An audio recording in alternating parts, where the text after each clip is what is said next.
750 కోట్ల భారీ వ్యయంతో బసవతారకం ఇండో అమెరికన్ క్యాన్సర్ ఆసుపత్రి నిర్మాణ పనులకు ఎమ్మెల్యే నందమూరి బాలకృష్ణ భూమి పూజ నిర్వహించారు.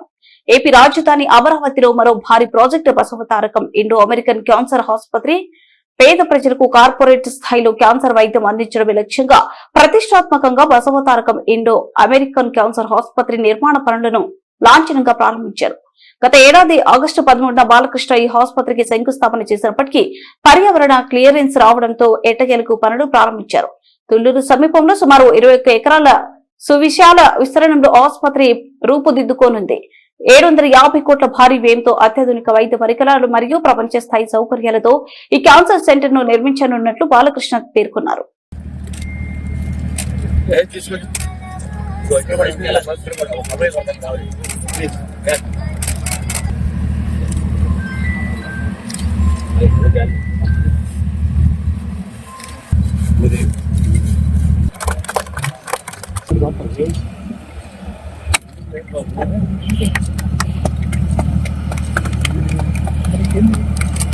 నూరి దత్తాత్రేయుడు గారు మాకు సైంటిఫిక్ అడ్వైజర్, అలాగే ఇంకా చాలా మంది ఉన్నారు నాకంటే. అలాగే ఎంతమంది ట్రస్టీస్ ఉన్నారు, బోర్డ్ ట్రస్టీస్, వాళ్ళందరూ కృషి. ఆ తర్వాత నేను గత 15 సంవత్సరాలుగా నేను ఈ ఆసుపత్రికి చైర్మన్ గా, అలాగే ఇప్పటికీ 25 సంవత్సరాలు ఆసుపత్రి హైదరాబాద్ లో పూర్తయి. ఇది 25వ సంవత్సరం. జూన్ 22లో పెద్ద ఇది కూడా చేయబోతున్నాం. దానికి సంబంధించిన కొన్ని ప్యాకేజీలు ఇవన్నీ కూడా పెట్టి కార్యక్రమాలు జరుగుతున్నాయి అక్కడ హైదరాబాద్ ఆసుపత్రిలో. సో దట్ 22 జూన్ అక్కడ ఇద్దరు ముఖ్యమంత్రులు, ఆంధ్ర తెలంగాణ రాష్ట్ర ముఖ్యమంత్రులు, ఇంకా వస్తే వాళ్ళు కూడా వాళ్ళ తీర్పుని బట్టి యూనియన్ హెల్త్ మినిస్టర్ కావచ్చు, నడ్డా గారు, లేకపోతే ఎంఓఎస్ కావచ్చు, మినిస్టర్ ఆఫ్ స్టేట్ కావచ్చు, అలాగే వీళ్ళందరినీ మన రాష్ట్రాల ఆరోగ్య శాఖ అందరిని పిలిచి కూడా చేస్తున్నాం.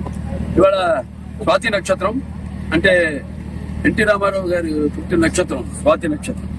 అలాగే ఇవాళ నృసింహస్వామి ఆయన జయంతి కూడా ఇవాళ కూడా చేసుకుంటారు. ఎందుకంటే వాళ్ళు స్వాతి నక్షత్రం కాబట్టి, ఆయన కూడా స్వాతి నక్షత్రం కాబట్టి. సో అలా ఈరోజు ఆసుపత్రిని ఈరోజు 21 ఎకరాలు మొత్తం, దాంట్లో 21 ఎకరాల్లో మొత్తం ఒక 8.5 లక్షల చదరపు అడుగులు, అంటే 7 అంతస్తుల బిల్డింగ్. మొదటి ఫేజ్ లో అంటే 2 అంతస్తులు కింద పడతాం, సెల్లార్ 2, పైనేమో 7 అంతస్తులు. సో మొత్తం ఇది మొదటి దశలో 650 కోట్ల రూపాయలతో వ్యయంతో ఈ మొదటి ఫేజ్ మేము ఈరోజు పనులు ప్రారంభించడం జరిగింది. మొత్తం ఇక 2028కి పూర్తి చేయాలి లక్ష్యంతో ముందుకు వెళ్తున్నాం అని అన్నాను. మంచి అంటే సంకల్ప బలీయం గట్టిగా ఉన్నప్పుడు ఇవాళ స్వాతి నక్షత్రం ఉండడం ఏంటి, అటు నరసింహస్వామి ఎప్పుడు నిత్యం వచ్చే లక్ష్మీ నరసింహస్వామి అయితేనేమి, అలాగే నాన్నగారి నక్షత్రం ఇవాళ అన్ని బ్రహ్మాండం కలిసి వచ్చింది. ఇవాళ ఇక అందరూ ఎవరైతే ఈ మా హైదరాబాదు ముఖ్యంగా అబ్బాయిలు కూడా నేను థ్యాంక్స్ చెప్పుకోవాలి. డోనర్స్ తో పాటు, ఎందుకంటే మనం మొదటి విరాళం ఇచ్చింది మనకి కర్నూలు ఫ్యాను. ఆ రోజు మోతీలాల్ అని ముస్లిము 10,000 రూపాయలు ఇచ్చాడు ఆయన. మొదటి డొనేషన్ ఫ్యాన్ ప్రెసిడెంట్ అతను అక్కడ థాలసీమియా, ఈ బ్లడ్ క్యాన్సర్ అన్ని క్యాంప్స్ నిర్వహిస్తూ ఉంటాడు అతను.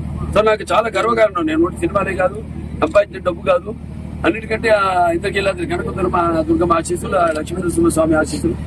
ఇవాళ నా ఫ్యాన్స్ కూడా నాలాగే ఏదైతే మేము ఎన్టీఆర్ ట్రస్ట్ ద్వారా కానివచ్చు, నేను స్వయంగా కావచ్చు, లేకపోతే మా క్యాన్సర్ హాస్పిటల్ ద్వారా కావచ్చు, మేము అందిస్తున్న సేవలకి తోడు వాళ్ళు పెద్ద ఆస్తి ఏదంటే నా అభిమానం. చాలా పోతేలాగా ఆయన 10,000 ఇవ్వడం, ఎంతోమంది ఉన్నారు అభిమానులని కాదు, ఆసుపత్రి అభిమానులు ఉన్నారు. మేము చేస్తున్న కార్యక్రమాలన్నింటినీ స్పందించి, లేకపోతే మన ఇంట్లో ఎవరో మనిషికి మన దగ్గర వైద్యం చేయించుకోవడం, పూర్తిగా నయం కావడం, వాళ్ళ తృప్తితో ఎంతో మంది ఇప్పుడు దాకా అసలు ఇప్పుడు ఎవరిని కాదన్నాం అక్కడ వైద్యం. ఇప్పుడు గొప్ప పేద తేడా లేదు, తారతమ్యం లేదు. సో అక్కడ ఏంటంటే ఇది నో ప్రాఫిట్ నో లాస్. ఆసుపత్రికి. దాతల మీద ఆధారపడి ఉంటాం మేము. అటువంటి దాతలు ఎంతో మంది ఉన్నారు. మా బ్యాంకర్స్ అయితేనేమి, అలాగే ఈ ప్రైవేట్ అండ్ పబ్లిక్ సెక్టర్ పారిశ్రామికవేత్తలు అయితేనేమి, ఇరు రాష్ట్రాల ప్రభుత్వాలు అయితేనేమి. సో మంచి జరగాలన్నప్పుడు అన్ని ఒకదాని అనుకంటే ఒక త్వరగా మాకు ఇప్పుడు ఏవియేషన్ క్లియరెన్స్ కూడా వచ్చేసింది అక్కడ మనకి. ఎందుకంటే జనం వ్యాధిగ్రస్తులు పెరుగుతున్నారు బాగా. మన నంబర్ 1 జబ్బు క్యాన్సర్ వ్యాధి, నంబర్ 1 వ్యాధి దేశంలోని. ఇదివరకు అయితే గుండె పోటు అనేవాడు, ఇప్పుడు అది కాదు, ఇప్పుడు క్యాన్సర్.